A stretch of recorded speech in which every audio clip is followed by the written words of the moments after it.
Bonjour, c'est Pauline. Aujourd'hui, je vais parler du mode de vie vegan et je vais vous dresser un petit tableau de ce qu'un vegan peut s'autoriser et s'interdire. J'en profiterai aussi pour vous dire où j'en suis dans ma réflexion vegan. Et tant que j'y pense, je suis maintenant sur Facebook, donc si vous voulez me suivre... Alors, on va passer à l'alimentation, l'aspect qui caractérise le plus le mode de vie vegan. Alors, le plus simple pour manger vegan, c'est de manger des produits bruts, c'est-à-dire des fruits et des légumes. C'est ce que je fais depuis 2-3 ans, parce que ce qui m'embête avec les produits transformés, c'est qu'il y a toujours des petits ingrédients qui sont indésirables à base de produits animaux. Et donc voilà mon choix pour les fruits et légumes tout court. Et je fais mes petites préparations avec tout simplement. Il existe aussi des produits garantis vegan avec le petit logo machin.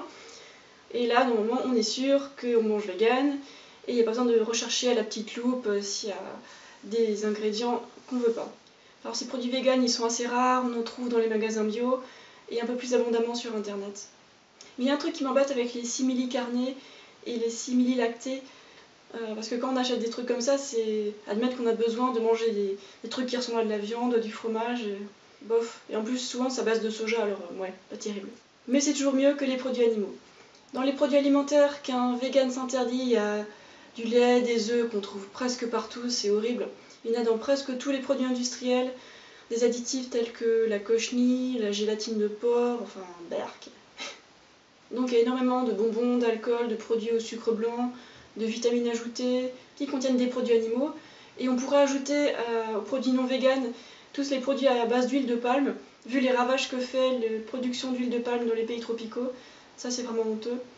Alors tout ça c'est des considérations surtout éthiques et un peu de santé aussi quand même. Ensuite on va passer à l'habillement.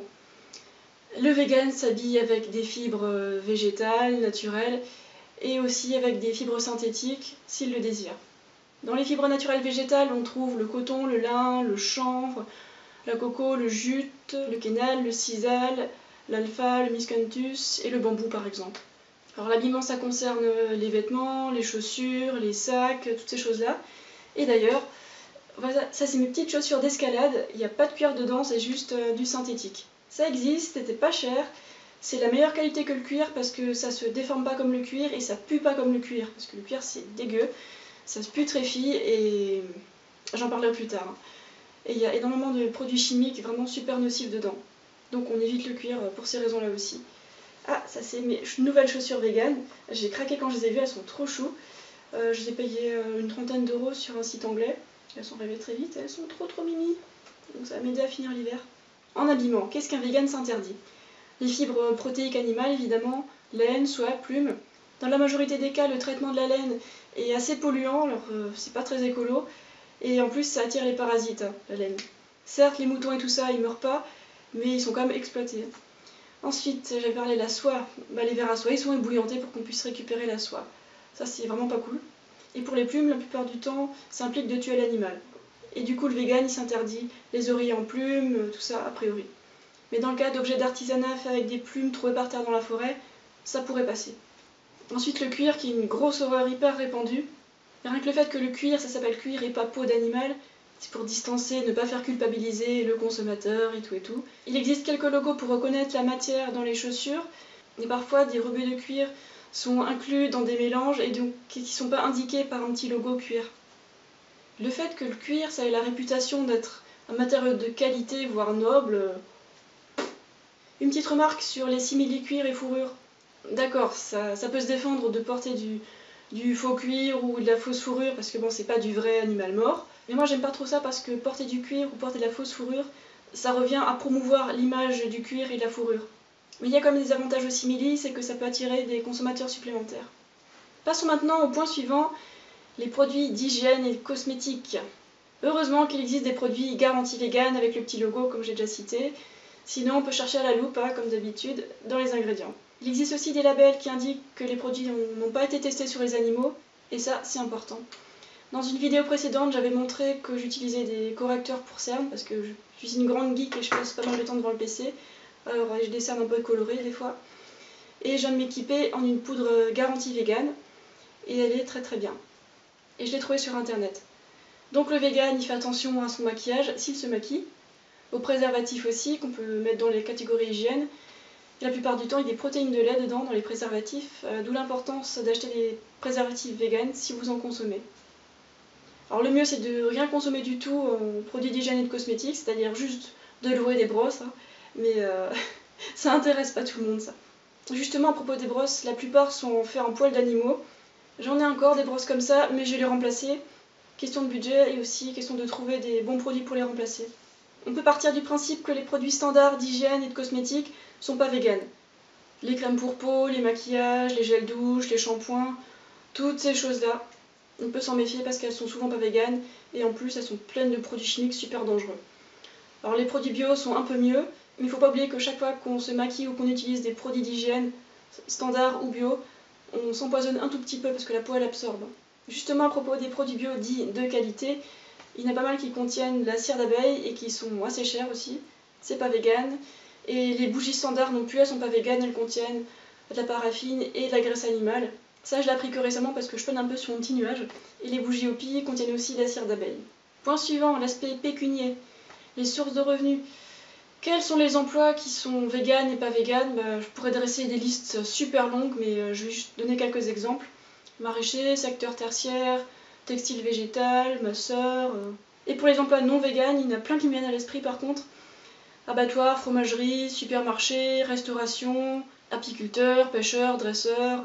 Et quand on s'intéresse à l'éthique du travail, on pourrait aussi s'interroger sur l'éthique humaine, parce qu'à chaque fois qu'on s'équipe d'un appareil électronique, on contribue à l'esclavage des enfants en Afrique, parce que l'électronique, ça utilise des minerais rares. Et maintenant, j'enchaîne sur l'aspect loisir. Qu'est-ce que le vegan peut pratiquer comme sport?